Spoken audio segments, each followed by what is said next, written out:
चला चलो next example बघा, ट्राय करा. नीट बघा. पॉईंट 2 हे जॉईन नेट केले मी एकमेकाला. हा पॉईंट ए हा point B. Net resistance between A and B. Question तोच आहे. अख्ख्यात एकच क्वेश्चन आहे, find net resistance between A and B, total resistance. बरोबर. जरा नीट बघा, नजर लावा, चांगली नजर, चांगल्या नजर लावा, नीट बघा बरं काय एक्झाम्पल आहे, कसं सॉल्व्ह होईल, how to solve this example. थोडं वेळ नजर लावा. चला आपण हे करू, concept of same potential try तरी करू काय होतंय बघू. आता हा पॉईंट बी आहे, इथं काहीच नाही ना मध्ये, हा पण काय ना बी. इथं रेजिस्टन्स आहे, हा पॉईंट वेगळा ना, एक्स घेऊ आपण. इथं रेजिस्टन्स आहे, झालं. ए एन एक्समध्ये एक रेजिस्टन्स, बी एन एक्समध्ये एक रेजिस्टन्स. आता हा एक्स आहे, मध्ये हा रेजिस्टन्स, म्हणजे तो घेताना हा काय घ्यावा लागेल, वाय. झालं. आता बघू, ए एन बी काढतो साईडला मी, ए बी. आता बघा, हा आहे ए आणि वायमध्ये एक रेजिस्टन्स, 2 पॉईंट आहे, एक्स आणि हा पॉईंट वाय. ए आणि वायमध्ये एक, ए आणि वायमध्ये, ए एन एक्समध्ये, ए आणि वायमध्ये, ए एन एक्समध्ये झाला, एक्स आणि वायमध्ये, हा हे 3 झाले. तिथे बघा बी आणि वायमध्ये, आणि इथे काय एक्स आणि बीमध्ये.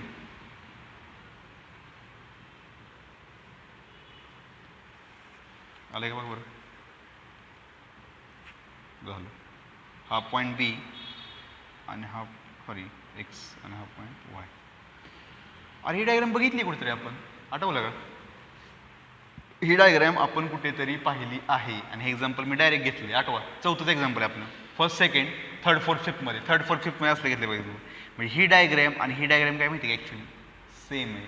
आता मला आता कळलं असेल how to solve this type of exam. ह्याचे 3 एक्झाम्पल घेतले बघा मी, हे 3 घेतलेत. एकदा असं घेतलं आहे मी बघा, असं ही वायर पहिलं एक्झाम्पल. दुसरं काय घेतलं असं घेतलं आहे, आणि तिसऱ्या एक्झाम्पलमध्ये हे 3 घेतलं आहे. आता तुम्हाला एक आयडिया आली असेल की वरती जर रेजिस्टन्स नसतील तर हे ती काय येणार पॅरललमध्ये. हे तालन तर डायग्राम वेगळी नाही, हे जर काढलं ना तर डायग्राम वेगळी आहे. किंवा एक सिम्पल करा, एवढं काढायची पण गरज नाही. डोकं लावा का, इथं धरा असं, ह्याला एला धरा आणि उचलून असं ठेवा इकडं. डोकं याला म्हणतात डोकं. थोडं नजर वाघायची, शार्प नजर पाहिजे. ह्याला घ्या, चालते काय प्रॉब्लेम नाही. ह्याला घ्या असं आणि असं उचलून ठेवा इकडं.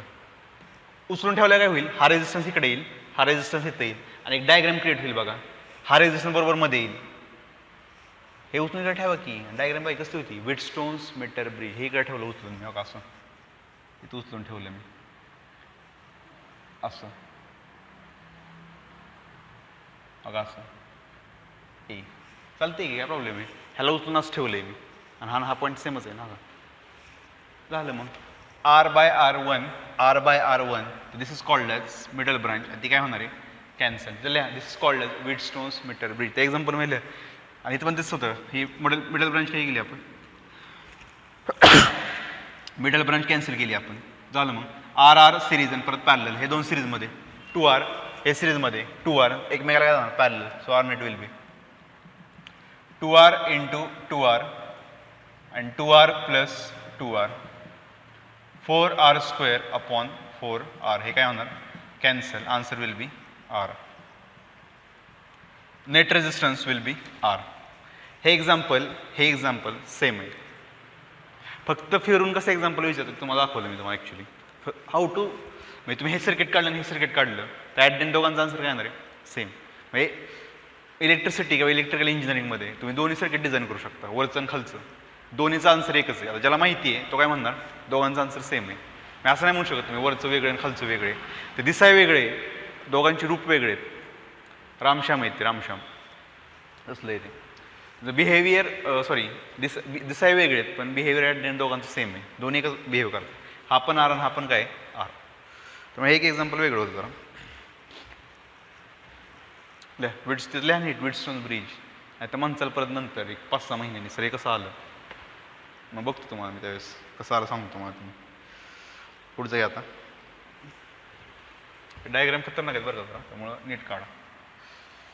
असं काढा काहीतरी. इथे एक resistance,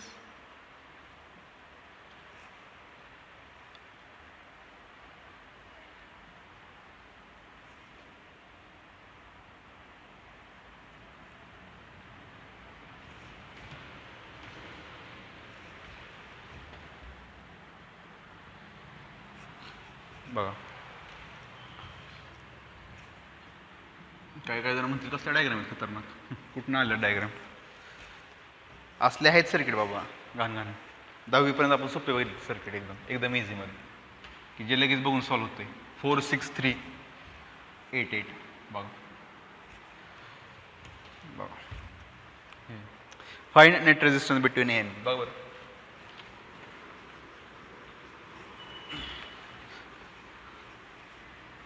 net resistance between A and B बघा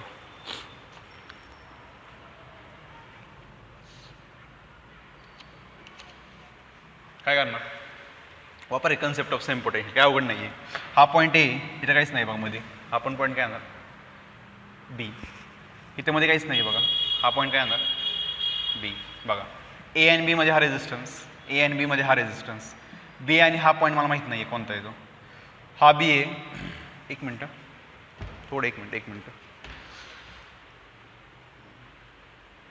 हां बरोबर आहे हा पॉईंट काय घेणार बघा बरं तुम्ही हा जर बी घेतला मी हा बी हा इथं आणला हा आता इथं रेजिस्टन्स आहे हा बी आहे हा काय येणार बघा काय काय जण काय करतात माहिती आहे एक्स घेतात चुकतात आणि हे डायग्रामच अशी ना कन्फ्यूज होतं तुम्ही काय म्हणता हा इथं बी आहे इथं काहीच नाही आहे मध्ये मग तिथं काय म्हणतात की इथं काय करायचं मग चेंज होणार पॉईंट काय काय जण काय करतात एक्स घेतात तिथंच चुकला तुम्ही नीट बघा पलीकडे जावं की इथं बघा इथं काहीच नाही आहे हा पॉईंट काय ए हा काय येणार ए हा जर ए असेल तिथं काहीच नाही आहे हा पॉईंट काय येणार ए बरीच जुनं चुकतात मुलं बरीच तिथे एक्स घेऊन टाकतात एक्स घेतलं की चुकलं जागेवर आणि इथे एक्स घेतलं की हा पण काय येणार एक्स येणार इथं काहीच नाही आहे मध्ये म्हणजे तुम्ही पोटेन्शियलचं कन्सेप्ट चुकवलं हा जर ए असेल तुम्ही पोटेन्शियल चेंज केले त्या मिनिंग झाला तो बरीच जण चुकतात इथे ह्या एक्झाम्पलमध्ये हितला बी इकडे घेतला ना मी काय काय कळत नाही हितलं हे ते घ्यायचं आहे ते काय करतात इथं बी आहे आणि मध्ये रेजिस्टन्स आहे मध्ये एक्स घेतात चुकलं मग आता बघा सगळे पॅरललमध्ये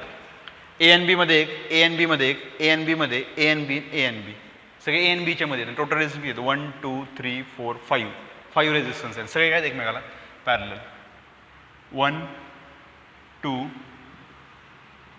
3 4 5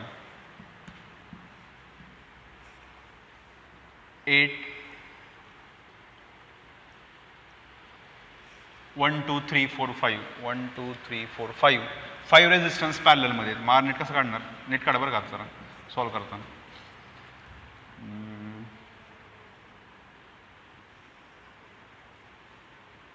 हां देऊ शकतो तुम्ही आर नेट विल बी काय येणार 1/8 1/8 1/4 1/6 1/3 एलसीएम किती येणार बघूनच कळते 24 8 into 3 वरती 3 ने मल्टिप्लाय प्लस 8 into 3 3 ने मल्टिप्लाय प्लस 4 into 6 6 वरती प्लस 4 प्लस 8 किती आहे बघा 3 plus 3 6 6 plus 6 12 12 plus 4 16 16 plus 8 24 24 upon 24 मग आन्सर किती आहे 1 ओहम आणि 1 upon 1 1च राहतं 1 ओहम आलं का बघा ऑल आर पॅरलल 1 ओहम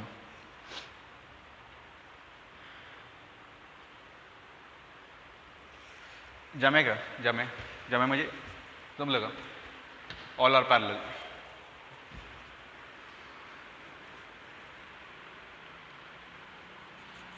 चला वहीमध्ये लिहा बरं का एक्झाम्पल नुसतं बघू नका तोंडाकडं माझ्या नुसतं बघचाल आणि हसत बसचाल काय काय नुसतं हसत बसतात बघून झालं एक्झाम्पल चला पुढे टाकला तसं ना करू नोट्स काढा नोट्स आणि गेमच होईल सगळी तुम्हाला जर रिवाईज करायचं असतं ना मागच्या चॅप्टर समजा 5 चॅप्टर झाले तुम्ही काहीच लिहिलं नाही वहीमध्ये सगळं वाचाय घेतलं पुस्तक आणि तुम्हाला आठवलं नाही मग काही व्हिडिओ चेक करत बसणार का कुठला व्हिडिओ येतो राडा होईल 2-3 तास जातील तिथंच कळणार नाही तुम्हाला कारण हे चॅप्टर शिकवणार नाही ना मग ऑनलाईन आत्ता ऑफलाईनला घेणार नाही जेवढे ऑनलाईन होतील ना तेवढेच ऑनलाईन डायरेक्ट ऑफलाईनला मग पुढचे चॅप्टर चालू करणार आदलं रिव्हिजन पण नाही काय नाही म्हणजे आता तुमचंच काम आहे ते व्हिडिओ बघणं परत रिवाईज नाही करणार आम्ही तेवढा वेळ नाही आता टाईम कमी आहे चॅप्टर बरेच राहिलेत आत्ता अजून आपले तर बरेच राहिलेत अजून 7 राहिले चॅप्टर काहीतरी तर आवड होणार त्यामुळं वहीमध्ये नोट्स काढा फिजिक्सचे तर काय नोट्स नसतात न्यूमरिकल आणि ते थेरम झालं विषय संपला दुसरं काहीच नसतं फिजिक्समध्ये फक्त नीटल्या ते पुढचं बघा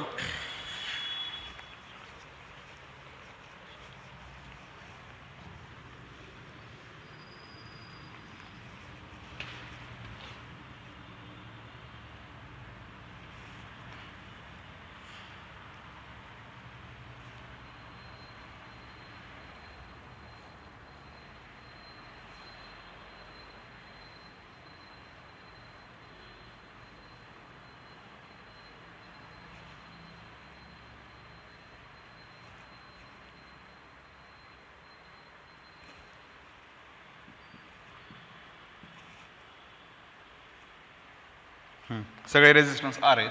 find net resistance between A and B. सगळे आर आहेत.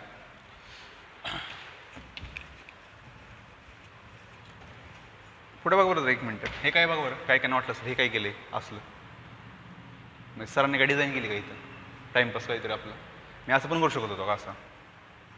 हे असं काय केलं आहे असं. त्याचा मिनिंग काय माहिती आहे का. ही वायर आहे ना, ही वायर अशी आहे आणि ह्याचा मिनिंग काय माहिती आहे का. इथनं जी वायर काढली ना मी ह्या रेजिस्टरमधनं ह्याच्यावरून घेतली अशी आणि मग ह्याला कनेक्ट केली. हे दोन वायरचं इंटरसेक्शन नाही आहे हे दाखवलं आहे मी.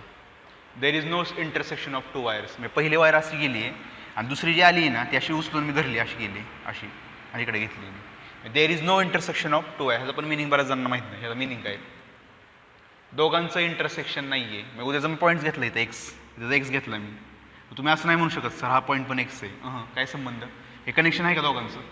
असं जर असेल तर मग हा पॉईंट कॉमन येणार एक्स, की तो ह्यामध्ये पण कॉमन आहे ह्यामध्ये पण कॉमन आहे. आणि याचं मिनिंग काय की दोन्ही पॉईंट्स वेगळे आहेत. हा एक्स असेल तर हा वाय असेल. का दोघांचं इंटरसेक्शनच नाही आहे ना. मग वायर तुम्ही अशी घेतली वरून, तो मिनिंग झाला. ते MCQच्या पुस्तकात सापडेल बघा, त्यावेळेस तुम्हाला कळेल. म्हणजे त्यावेळेस कन्फ्यूज होताल तुम्ही हे काय केलं आहे की वायरवरून घेतली आपण, तर दोघांचं कनेक्शन नाही आहे. बघा हे कोण सांगत नाही बरं का असलं. फलटणमध्ये कोणच सांगत नाही आणि बाहेर सांगतात पण मुलांना कळत नाही. हा फरक आहे. त्यामुळे नीट समजून घ्या जरा हे कसं आहे ते. पुढचं आता बघा तुम्हाला माहिती काय करायचं बघूनच कळतं. हे दोन काय आहेत सिरीज. हे असं लगेच कळतं ना सिरीज, ते लगेच बघायचं. हे दोन काय आहेत series. Concept of same potential वापरू शकतो. हा ए मध्ये काहीच नाही आहे ए, हा बी मध्ये काहीच नाही आहे बी. म्हणजे एक नीट डोकं लावा. ए आणि बी मध्ये हे दोन रेजिस्टन्स, ह्या ए आणि ह्या बी मध्ये हे दोन रेजिस्टन्स, ह्या ए आणि ह्या बी मध्ये हे दोन रेजिस्टन्स आणि ह्या ए आणि ह्या बी मध्ये दोन रेजिस्टन्स. सगळे एकमेकाला काय पॅरलल कॉम्बिनेशन. आणि कितीचं पॅरलल आहे बघा बरं, कितीचं पॅरलल आहे दोघांमध्ये. पॅरलल कितीचं आहे R plus R 2R, R plus R 2R, 2R 2R. 1 2 3 4 4 branch आहेत. 1 2 3 4 2R 2R 2R and 2R. All R parallel. सगळे जर पॅरलल असतील तर 1/R net will be 1/2R plus 1/2R plus 1/2R plus 1/2R. All R parallel. LCM किती आहे 2R वरती किती ना 4. 1/R net. So R net will be 2R/4 R/2. एवढं आलं का बघा, चेक करा. काय काय कळले असते सगळे पॅरलल्स आहेत कॉम्बिनेशन. R/2 R/2 बघा.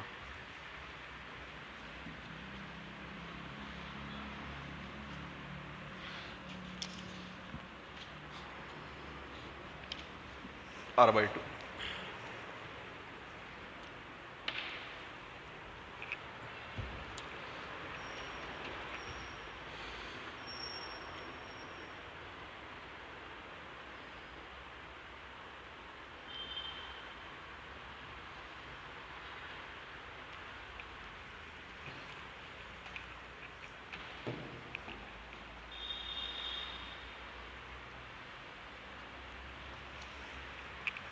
पुढचं बघा आहे तिकडे काढतो डायग्राम. 3 3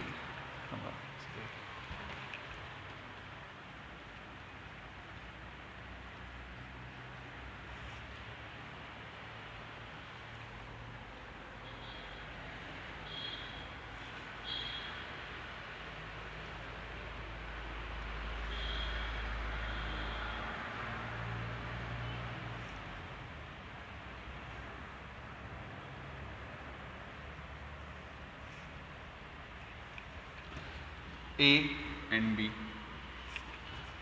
3 3 6 3 3 6 3 6 6 3 3 and 3.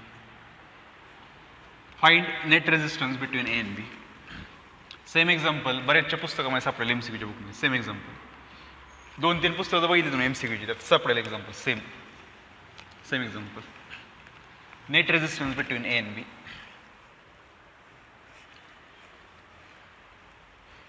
बघा सोपं आहे. ए आणि बी सोडून बाकी सगळं सॉल्व्ह करा. ए आणि बी सोडून सगळं एंडचं सॉल्व्ह करा. बघूनच कळते लगेच सगळं. हे दोघं काय सिरीज.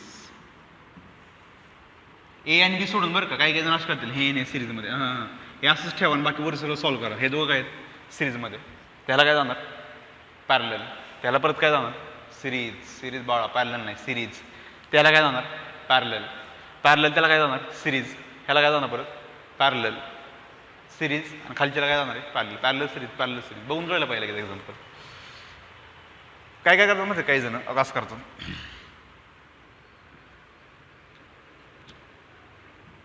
सेम क्वेश्चन खाली बॅटरी लावणार आणि सांगणार काय माहिती का, find current flowing through the battery. की बॅटरीतनं करंट किती बाहेर आला. मग तुम्हाला लगेच कळेल की आधी नेट रेझिस्टन्स काढा किती आहे. नेट रेझिस्टन्स काढला की by using Ohm's law, V equal to IR. Current will I equal to voltage किती आहे 10 आणि खाली काय वापरणार R नेट. सेम एक्झाम्पल असं देऊ शकतात ते आणि खाली फक्त बॅटरी लावायची. म्हणजे चेंज करून एक्झाम्पल. पण तुम्हाला कळलं पाहिजे एक्झाम्पल तेच आहे, फक्त नेट रेझिस्टन्स काढायचं आणि हे वापरायचं ओम्स लॉ. बाकी काय नाही सेम. ट्रिक एक्झाम्पल कशी पण देऊ शकतात ते फायनलला. बाकी ती मात्र आता नीट करा बरं कॅल्क्युलेशन मोठे जरा आहे. 3 आणि 3 सिरीज 6. 6 आणि 6 पॅरलल किती येणार 3. R आणि R जर पॅरललमध्ये असेल तर आपण काय करतो, हे पॅरललमध्ये असेल तर R/2. मी तुम्हाला हे सांगतो काय लवकर सॉल्व करायचं आहे. आता हे 2 आता अजून एक आहे समजा 3 R आहेत. ह्यांचा नेट किती येणार R/3. अजून चौथा R आहे यांचं किती येणार R/. एक लक्षात ठेवा सगळे रेझिस्टन्स जर सेम असतील ना तर टोटल रेझिस्टन्स किती आहेत 1 2 3 4. मग नेट किती येणार R/4. समजा 3 आहेत R/3, 2 आहेत R/2. हे कधी पॅरललमध्ये. आधी तर बघा 3 आणि 3 6. आता 6 आणि 6 पॅरललमध्ये हा पण 6 आहे आणि हा पण 6 आहे. मग आपण इथं काय करणार 6/2 3 Ω. टाईम वाचवतोय मी तुमचं, कारण काही काही जणांना ती सवय असते 3 आणि 3 साईडला लिहा 6 असते. मग 6 आणि 6 पॅरललमध्ये मग ते असं करत बसतात 1/R net is equal to 1/6 plus 1/6. मग ते LCM 6 येणार, वरची ॲडिशन 2 1/3. मग ते उलटं परत त्याचं करणार. आन्सर किती आहे 3. करू शकता कधी शाळेच्या एक्झाममध्ये. पण हे एक्झाम्पल जर MCQ आलं नीटला तर नीटला टाईम पुरत नाही माहिती ना तुम्हाला. बायोलॉजीला जर तुमचं एकदम परफेक्ट असेल तर उरकून जातं. बायोलॉजी जर काढला तर केमिस्ट्रीत टाईम पुरत नाही आणि शेवटी तर फिजिक्सचं असते आपण तर ते अवघड असतं त्यात टाईम पुरत नाही. म्हणजे असलं एक्झाम्पल आहे ना तर आलं फायनलला आणि तुम्हाला तर माहितीच आहे याचा आन्सर किती आहे किंवा तुम्हाला माहिती आहे सॉल्व कसं करायचं. आणि सगळं जर असं असेल तर इन्स्टेड ऑफ डुईंग दिस डॉंकीवर डायरेक्ट हे लक्षात ठेवा पॅरललमध्ये जेवढे रेजिस्टन्स आहेत त्याने आपण काय करतो डिवाईड करतो. मग आता हे डायरेक्ट ओरली करायचं आहे. डायग्राम नाही काढत मी आता. डायग्राम काढलं तर मोठं होईल. आता बघा नीट ओरली किती येते. काढायचं असेल तर काढू शकतो तुम्ही, काय प्रॉब्लेम नाही. 6 आणि 6 पॅरलल 3. 3 आणि 3 6. 6 आणि 6 पॅरलल 3. 3 + 3 6. 6 आणि 6 पॅरलल 3. 3 आणि 3 6. 6 आणि 3 पॅरलल. म्हणजे शेवटचा आन्सर किती माहिती आहे असे हे 3 आणि हे 6 A and B. So R net will be 6 × 3 आणि 6 + 3 18/9. Answer will be 2 Ω. आलं का बघतो मी जरा चेक करतो. सुटलं 2 Ω. किंवा करा तुम्हाला तर काय काय नाही करा 2 Ω करा किंवा काही काय आता करा काय काय वाटत असेल.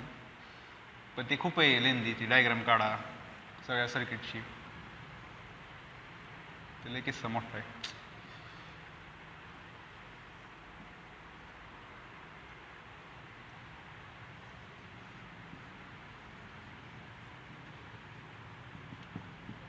बघा हे किती 6 आणि 6 हे काय जाणार पॅरललमध्ये. पॅरलल परत त्याला काय जाणार सिरीजमध्ये. काढायची का बघा डायग्राम नाही ते मोठं होईल. ते एक पान भरेल. तेच काढा परत डायग्राम. कळलं असेल तर राहू दे मग डायरेक्ट करा. आता केलं तसं मी नाही तिथं करतो. मी इथं करून दाखवतो तुम्हाला. 6 आणि 6 पॅरलल किती जाणार 3. मी ह्याला 3चं ही डायग्राम. हे परत काय जाणार सिरीजमध्ये 3 + 3 6. 6 आणि 6 पॅरललमध्ये मी किती येणार 3. हे 3 आणि 3 6. हे 6 आणि 6 पॅरलल 3. हे 3 आणि 3 6. झालं. आणि 6 × 3 आणि 6 + 3 आला आपला आन्सर. Answer will be 2 Ω. आलं का बघा. पुढचा बघा आता. पुढचा एक्झाम्पल 1 2 3 4 5 एका लाईनमध्ये 1 2 3 4 5. वायरिंग कसं आहे बघा. ह्या दोघांचं असं आहे, ह्या दोघांचं असं आहे आणि इथून काढून ह्याला कनेक्ट केलं आहे मी. सगळे आर आहेत. Net resistance between A and B all R R R R R R and R. Net resistance between A and B. बघा बरं, हे एक्झाम्पल झाले कॅपॅसिटरमध्ये. आठवा सेम एक्झाम्पल कॅपॅसिटरमध्ये घेतलं आहे मी. पण कॅपॅसिटरमध्ये घेतलं आहे मी, त्याचं ह्याचा आन्सर सेम आहे असं नाही आहे. तिथं सिरीज कॉम्बिनेशन वेगळे, यांचं सिरीज कॉम्बिनेशन वेगळे. काही काय वाटेल सेम आहे. बघा बरं काय येणार. डायग्राम बघून कळतंय. हा पॉईंट ए, इथं काहीच नाही आहे ए. हां, आता हा बी आहे समजा. हा कोणता घेतला मी, एक्स. एक्स आहे, इथं काहीच नाही आहे. हा पण काय येणार एक्स. इथं काहीच नाही आहे, हा पण काय येणार एक्स. झालं. मग ए एन एक्समध्ये, ए एन एक्समध्ये आणि ए एन एक्समध्ये म्हणजे 3 काय आहेत. आता तुम्हाला माहितीच आहे, असं जर कनेक्शन असेल ना, हे जाऊन दे, सोडून द्या. ते काय येतात पॅरललमध्ये. आता हे बघा एक्स एक्स बी एन एक्स. आता तुम्हाला एक आयडिया आली असेल की हा रेजिस्टन्स आपण काय करणार माहिती आहे का, कॅन्सल. तो रेजिस्टन्स आपण कॅन्सल करणार आहे. कारण ते का करतोय माहिती कॅन्सल, कारण ते 2 एंड एकमेकाला कनेक्टेड आहेत. त्याचा युजच नाही आहे काय. सेपरेट पाहिजेत. एकमेकाला कनेक्टेड असेल तर करंट फ्लो होत नाही आहे. शॉर्ट सर्किटेड एक कन्सेप्ट आहे. म्हणजे ते असतं ह्यात करंट इलेक्ट्रिसिटीमध्ये की एकच रेजिस्टन्सचे 2 एंड एकमेकाला कनेक्टेड आहेत ना. एक्स आणि एक्स दोन एकच आहे ना बघा, एकमेकाला कनेक्टेड येते. ते आपण काय करतो माहिती आहे, कॅन्सल करतो. मग तो रेजिस्टन्स कॅन्सल करा. हा जर कॅन्सल केला मी, एवढं राहतंय बघा. झालं. तिथं पण केलं आपण कॅन्सल कॅपॅसिटरमध्ये. डायग्राम काय येणार बघा. ए अँड बी, ए अँड बी आणि मधलं एंड काय आहे एक्स आहे नाही. आणि मध्ये काय एक्स. मग ए आणि एक्समध्ये 3 रेजिस्टन्स आहे. 1 2 3 आणि त्याला ते पॅरलल जाणार. एक्स बीला काय जाणार आहे पॅरलल. सुटलं. r/3 + r, r net will B. 3 parallel आहेत ना. r/3 + r 4r/3. असले एक्झाम्पल फायनल ट्रिक. मी का कॅन्सल केलं ते समजून घ्या. कधीही रेजिस्टन्सचे 2 एंड सेम नसावेत. असले ना तर कॅन्सल करा. ते शॉर्ट सर्किटेड म्हणतात त्याला. शॉर्ट सर्किटमध्ये तसलं नाही, ते उडतं बिडतं फ्यूज तसलं नाही. ते शॉर्ट सर्किटेड ते वेगळा कन्सेप्ट आहे. तो इलेक्ट्रिकलला गेला तुम्हाला कळेल इंजिनिअरिंगला. आत्ता काय गरज नाही त्याची. तर ते कॅन्सल केलेलं लक्षात ठेवा सेम असल्यामुळे. 4r/3 आले बघ. ते तर लगेच कळते आपल्याला, हे फक्त लक्षात ठेवा. 4r/3 असले एक्झाम्पल आहेत बघा खतरनाक. रेजिस्टन्स सिरीज पॅरललचे हे असलं एक्झाम्पल. आणि तुमच्या पुस्तकात फक्त कन्सेप्ट दिला आहे की रेजिस्टन्स सिरीजमध्ये असतील तर काय करायचं आणि रेजिस्टन्स पॅरललमध्ये असेल तर काय करायचं. ते एक्झाम्पल कोण घेतं, कोणच घेत नाही. असले एक्झाम्पल रिॲलिटीमध्ये असते. हे घाणेरडे सर्किट म्हणतात त्याला. ॲक्च्युअल सर्किट हे म्हणजे त्याचा यूज आहे ॲप्लिकेशन रेजिस्टन्स सिरीज पॅरलल. बाकी काय मध्ये शाळेच्या एक्झाममध्ये विचारणार derive the expression for resistance in series आणि रेजिस्टन्स इन पॅरलल. ते फक्त लक्षात ठेवा. ते मागच्या वेळेस पण आलं एक्झाममध्ये शाळेच्या. आत्ता पण येऊ शकतो ते. आत्ता नाही येणार ॲक्च्युली, कारण तो 11वीत कन्सेप्ट होता. आता 12वीत नाही येतो. पण मी MCQसाठी घेतोय ते परत. बाकी काय नाही आहे, एवढंच आहे. पण ते लक्षात ठेवा ॲप्लिकेशन काय ह्याचं ते. पुढची बघा जरा घाणेरडी डायग्राम आहे पुढची, थोडी घाणेरडी. आकाशकंदील आहे पुढचा मोठा मोठा आकाशकंदील. नीट काढा diagram.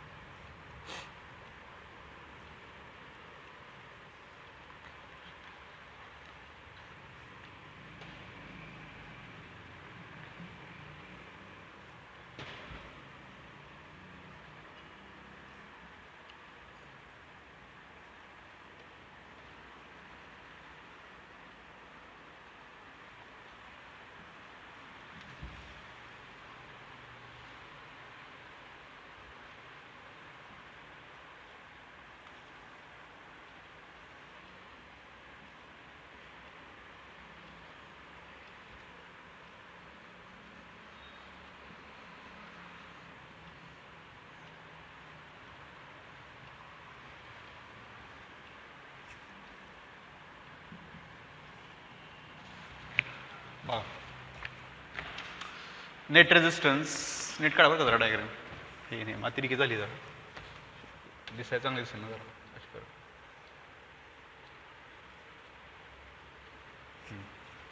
Net resistance between A and B बघा सगळे आर आहेत ऑल आर आर. क्या करने का देखो देखो क्या करने का. पॉज करा व्हिडिओ सॉल्व करा. आन्सर बरोबर यायला पाहिजे. काय नाही फक्त भीती दाखवली. साधंच आहे एकदम साधं एकदम साधं.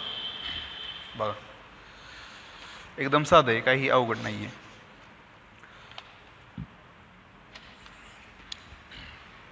बघून सुटतंय लगेच. हो का हे तर लगेच कळते. बघा हे दोघं आहेत पॅरलल. एकच काढू तुम्ही r/2 हे पॅरलल r/2. आता नीट बघा मला सांगा हे काय आहेत सिरीजमध्ये आहेत का पॅरललमध्ये आहेत सांगा मला. नीट बघा ह्या दोघांचं हे एंड हो का हे एंड एकमेकाला कनेक्टेड आहे आणि हे दो एंड हिथं आहे एक एंड हिथं आहे पण मध्ये काय आहे का बरोबर नाही आहे. मग हे पण एंड एकमेकाला कनेक्टेड आहेत. हे दोघं पॅरलल आहेत हे पण दोघं काय आहेत पॅरलल. काही काही सिरीज वाटेल सिरीज नाही दादा. रेजिस्टन्सचे दोन एंड कॉमन पॉईंटला कनेक्टेड आहेत पॅरलल आहे हे पण पॅरलल आहे पलीकडचं पण पॅरलल आहे हे. मग इथं हातात लावू नका तुम्ही त्याच्या क्रॉस काढायचं पॅरलल. हे पण काय पॅरलल आणि वरचं पण पॅरलल होतं. डायग्राम ॲक्च्युली काय येईल माहिती का आपली सॉल्व केल्यावर सिम्प्लिफाय करतो मी. बघा r/2 r/2 a r/2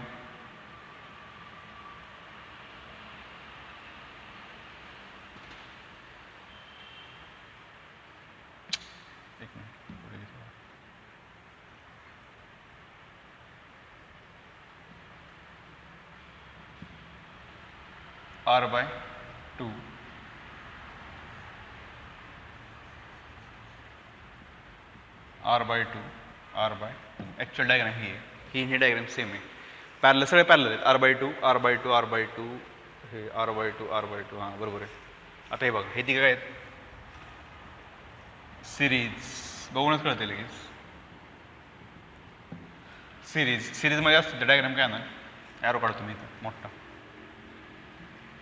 सिरीजमध्ये r/2 r/2 r/2 मग किती येणार 3r/2. ते एकच काढतो मी सगळं आता वरती r 3r/2. आता हे बघा हा पॉईंट ए आणि हा point B sorry A B खालचं पण तसं आहे सेम 3r/2. आता काय करणार पाहू बरं. अब देखो क्या करने का.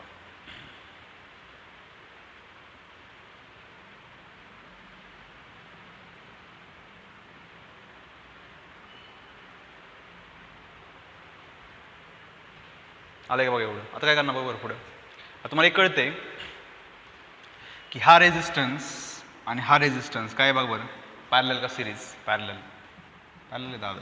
हे बघ की बघा एकमेकाला कनेक्टेड आहे बघा इथं आणि इथून इथे पॅरलल आहेत. खाली जसं ठेवतो मधलं ए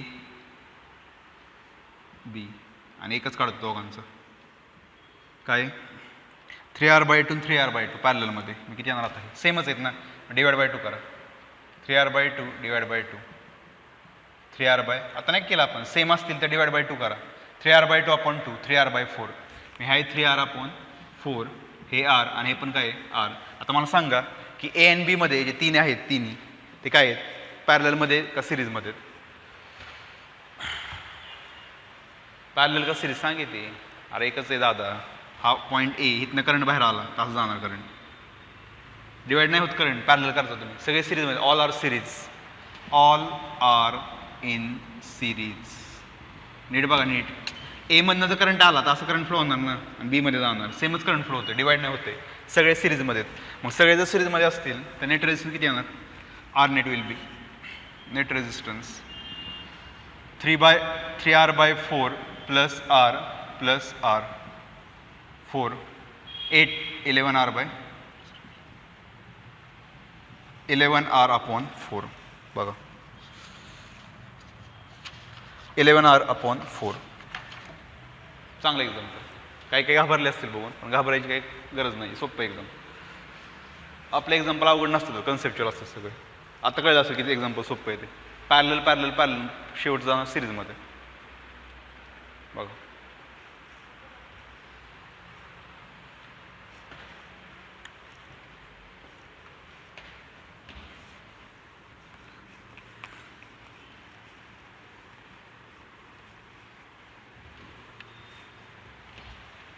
पुढचं बघा काय, बॅटरी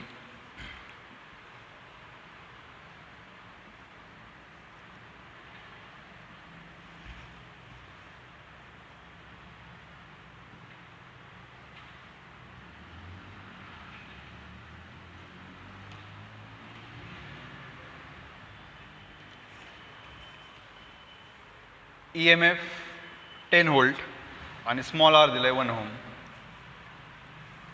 2 4 4 आणि सगळे 15 आहे. काढायचं काय करंट. आर काय माहिती ना, इंटरनल रेजिस्टन्स ऑफ बॅटरी, बॅटरीतला इंटरनल रेजिस्टन्स. EMF काय 10 व्होल्ट, EMF म्हणजे व्होल्टेज 10 व्होल्ट, इंटरनल एक दिलाय आणि हे दिलंय बघा. चांगला क्वेश्चन आहे. करंट इन द सर्किट काढायचं किती असेल, असला क्वेश्चन येऊ शकतो नीटला आणि JEE मेन्सला, CETला पण येऊ शकतो. चांगला क्वेश्चन आहे. करंट काढायचं आहे, कसं काढणार करंट बघा बरं. एक तर गोष्ट कळली आपल्याला की नेट रेजिस्टन्स काढावं लागेल, आणि नेट रेजिस्टन्स काढला की with the help of Ohm's law काढा किती असेल. बघा आता काय करणार, नेट रेजिस्टन्स काढायचं किती आहे हे बघा, नेट किती आहे हे तर आहे, सोपं आहे डायग्राम. आता तिकडून सॉल्व्ह करू. पॅरलल हे पॅरलल आणि ते तिघं एकमेकाला काय सिरीज, झालं मग सुटलं. बघा ही बॅटरीचं इंटरनल 1 ओहम, हे 10 व्होल्ट, हे किती आहे 2 ओहम. 4 आणि 4 सेम आहेत आणि पॅरललमध्ये डिवाइड/2 करतो आपण, 4/2 2 पॅरलल. 15 15 15 सेम आहेत आणि 3 रेजिस्टन्स 15/3 5 झालं. आता मला सांगा की हे तर सिरीजमध्ये, हे काय येणार सिरीज का पॅरलल? ऑब्विसली सिरीज दादा. हा का हितनं करंट बाहेर आला की करंट सेम जाणार. जंक्शन कुठं आहे का डिवाइड व्हायला? नाही होत. बघा इथं आलं करंट, इथं आला करंट आणि सेम करंट गेला. 2 2 5 and 1 ohm are in series. बऱ्याच जणांना वाटतं पॅरलल आहे, काही संबंध नाही. सिरीजची कंडिशन काय आहे, करंट सेम पाहिजे, ऑल आर इन सिरीज. मग नेट रेजिस्टन्स विल बी किती येणार आहे 2 + 2 + 5 + 1, 2 + 2 4 + 5 9 9 + 1 10 ओहम. हा झाला net. So according to Ohm's law V is equal to IR, current will be V is equal to IR. V किती आहे 10 आणि रेजिस्टन्स किती आहे 10. So current will B 1 ampere. हे झालं final answer. Current will B 1 ampere. बरीच जण काय करतात माहिती आहे का, बरीच जण एवढंच काढतात 2 + 2 4 आणि 4 + 5 9, हे बघतच नाहीत, इंटरनल रेजिस्टन्स 1 येते आणि आन्सर लिहितात मग 9/10. आणि ऑप्शनमध्ये असतो, ऑप्शनमध्ये काय असतं माहिती आहे का 1 एम्पियर, सेकंड 9/10, थर्ड असते 10/9 आणि लास्ट काहीतरी वेगळं असेल. बरेच जण करतात. त्यामुळे हे 3 सिरीजमध्ये, हे पण काय येणार सिरीजमध्ये. इंटरनल रेजिस्टन्स ऑफ सेल आठवा फॉर्म्युला आहे ना लक्षात, इंटरनल रेजिस्टन्स ऑफ सेल. किंवा एक फॉर्म्युला बघा 11th मधलाच, डायरेक्ट फॉर्म्युला यूज करा. Current is equal to E upon, आठवलं का फॉर्म्युला, हे नाही एकच आहे बाळा. 11वीतला आठवलं का, EMF ऑफ बॅटरी कन्सेप्ट होता बघा. एक्सटर्नल रेजिस्टन्स आणि आर काय internal resistance of battery, current आणि EMF of volt, sorry EMF of cell. V is equal to E upon R + R. ते एक्झाम्पल आहे. करंट 1 एम्पियर बघा, सेम एक्झाम्पल, काय नाही वेगळं.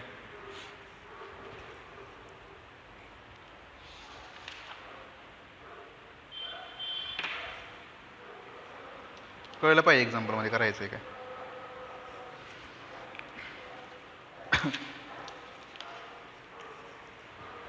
चांगलं एक्झाम्पल स्टार करायला जरा.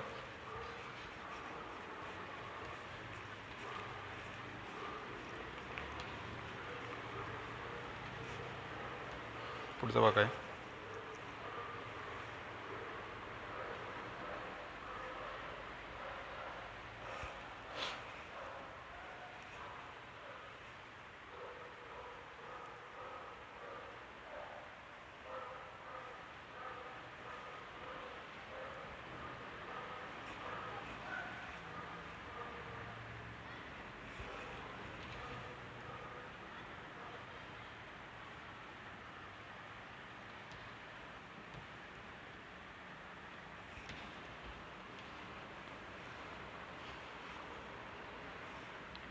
Find net resistance between X and Y. बघा, net resistance between X and Y. Net resistance between X and Y. सगळे आर आहेत, टोटल आर आहेत. चेक करा सिरीजमध्ये का पॅरललमध्ये कॉम्बिनेशन, ते चेक करा. ते पुढचं बघूयात मग आपण. ते कळलं ना काय केलं असं, ह्याचं मिनिंग कळलं ना काय. दोन वायर एकमेकाला टच नाहीत केलं, वरून घेतली वायर. बघ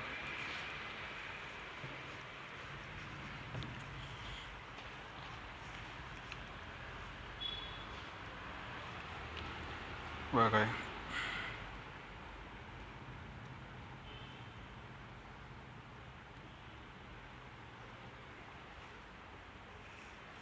सिंपल आहे बघा. एक्स आहे, हे आपण किती येणार एक्स. एकमेकाला कनेक्टेड नाहीत दादा. हा वाय आहे, हा पण किती येणार वाय.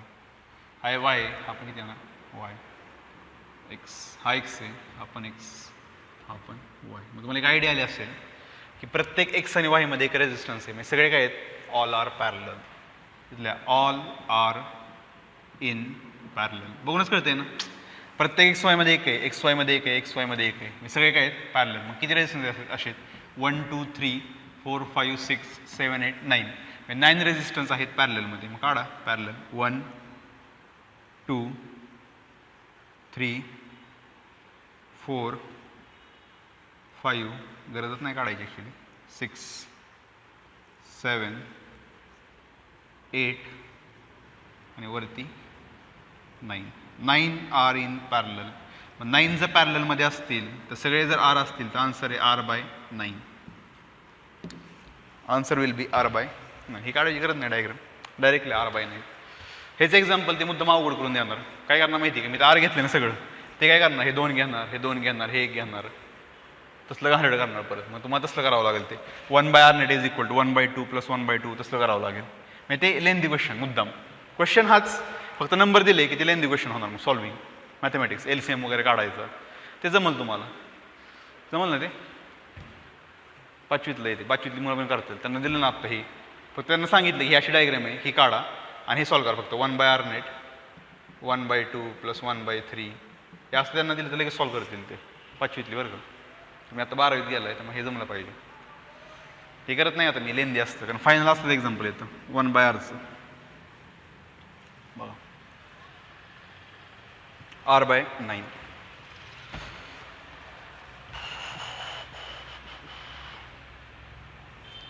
एक सांगायचं तुम्हाला मेन महत्त्वाचं एक सांगायचं होतं की ज्यांची आता हे आहे ना CET नीट, एक सांगायचं आहे मला लेक्चर.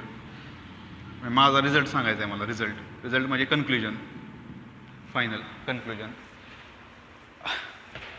हे तर लांबच ठेवतो मी, JEE मेन्स लांबच असू देतो. हे जे 2 आहेत ना, हे 2 माझ्या आत्तापर्यंत स्टडीमध्ये एक 3 वर्षाचं बॅच चालू केल्यापासून ज्यांना CET आणि नीट द्यायची ना, CET आणि नीट सांगतोय बरं का मी. CET आणि नीट, CET जाऊ द्या आता, हे जर बोला आपण नीटचं. त्यांना नीट द्यायची नीट, त्यांनी अजिबात अवघड क्वेश्चन करू नका. म्हणजे माझा आत्ता 3 वर्षाचा अनुभव आहे आणि प्रिव्हियस इयरचे क्वेश्चन पण बघा तुम्ही. अजिबात अवघड क्वेश्चन करू नका, केमिस्ट्रीचं पण आणि फिजिक्सचं पण. म्हणजे मी घेतोय वहीमध्ये अवघड, पण तुम्ही जर एक मागच्या वर्षी पेपर बघितले ना 5-6 वर्षापूर्वीचे किंवा आधीचे घ्या, तर नीटचा फिजिक्सचा पेपर अतिशय सोपा असतो, अतिशय म्हणजे खालच्या लेवलचा असतो एकदम. हे मी बरेच अभ्यास केला की मी एवढे एक्झाम्पल घेतोय पण एकही एक्झाम्पल नीटला येत नाही. हे एक्झाम्पल का गरजेचं आहे माहिती आहे, मी आत्ता घेतोय कारण तुमचं MCQचं पुस्तक जर उघडलं ना तर एक पण MCQ तुम्हाला सुटणार नाही मी जर हे घेतलं नाही तर. पण हे एक्झाम्पल मी घेतोय का, ते MCQ मधले एक्झाम्पल सुटण्यासाठी. पण ॲट द एंड जी नीटची एक्झाम आहे ना फायनल, तर एकदम सोपे क्वेश्चन येतात, एकदम सोपे. तुम्ही आता ह्या वर्षीचं बघा ना नीटचा पेपर, क्वेश्चन पेपर अतिशय सोपे आले. फिजिक्सचा पेपर अतिशय सोपं, डायरेक्ट फॉर्म्युला बेस्ड, म्हणजे अतिशय खालच्या लेवलचे आलेत question. V = IR, Ohm's law. Find current in the circuit. V दिला आहे 10 आणि रेजिस्टन्स एकच दिला आहे अख्ख्या सर्किटमध्ये. आपलं बघा कसलं घाण चाललंय. म्हणजे माझं एक म्हणणं आहे की प्रिव्हियस इयरचे क्वेश्चन बघा नीटचे कसे आहेत. मेन तर पुस्तकात तुमचं नीट क्लिअर करा, पुस्तकातले फॉर्म्युले आणि साधे एक्झाम्पल, सॉल्व एक्झाम्पल वगैरे तसलं formula based example.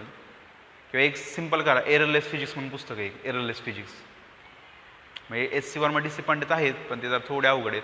Errorless physics म्हणा किंवा तुमचं विद्याभारती, तिथं लोकलच आहे, मार्केटमध्ये मिळतं. किंवा MTGचं पुस्तक विद्याभारती एररलेस फिजिक्स, आणि MTG. माझ्या मते एररलेस फिजिक्स बरं आहे नीटसाठी, कारण एकदम साधे लेवलचे क्वेश्चन आहेत, अवघड पण आहेत काही काही, आणि थेरी पण चांगली आहे एररलेसमध्ये. So Errorless physics is best book माझ्या मते नीटला.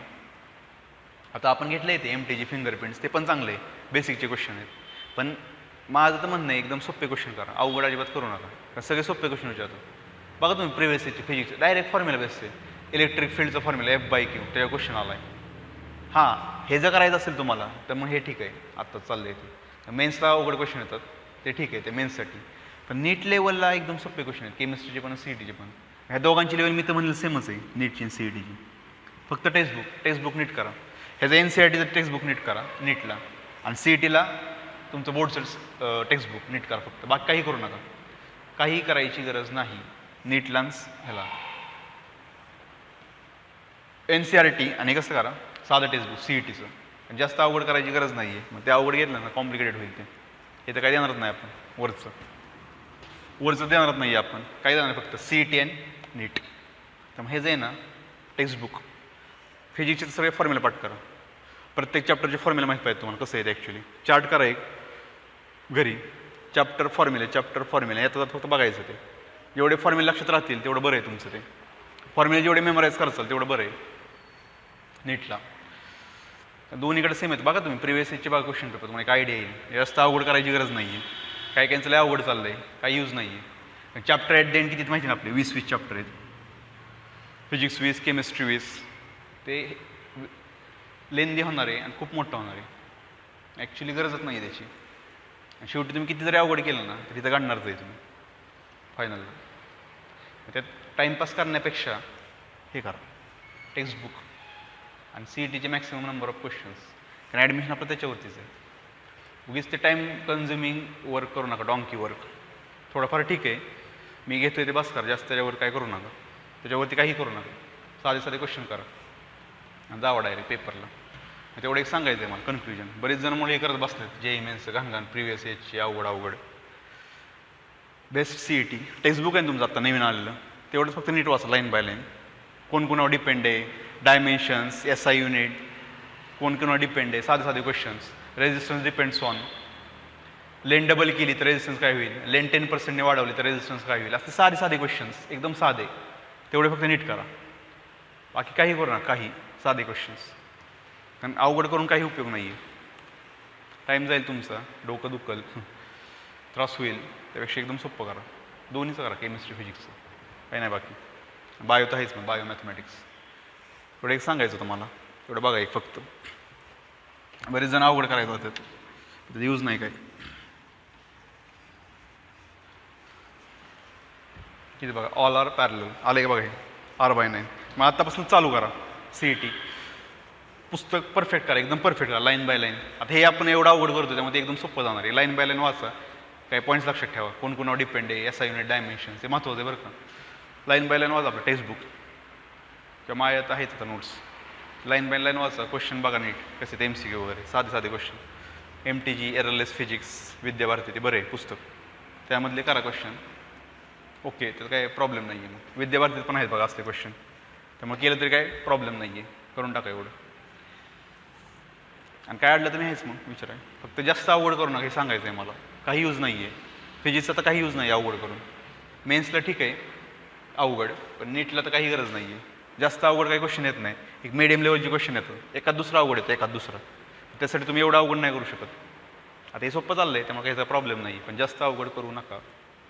इझी करा, इझी इन मिडियम लेवल, तेवढंच सांगायचं तुम्हाला. बघा मग काय करायचं. चालतंय. आता अजून 4-5 राहिलेत एक्झाम्पल, ते आपण नेक्स्ट ह्याला बघू लेक्चरला, आणि नंतर नवीन टॉपिक स्टार्ट करूया.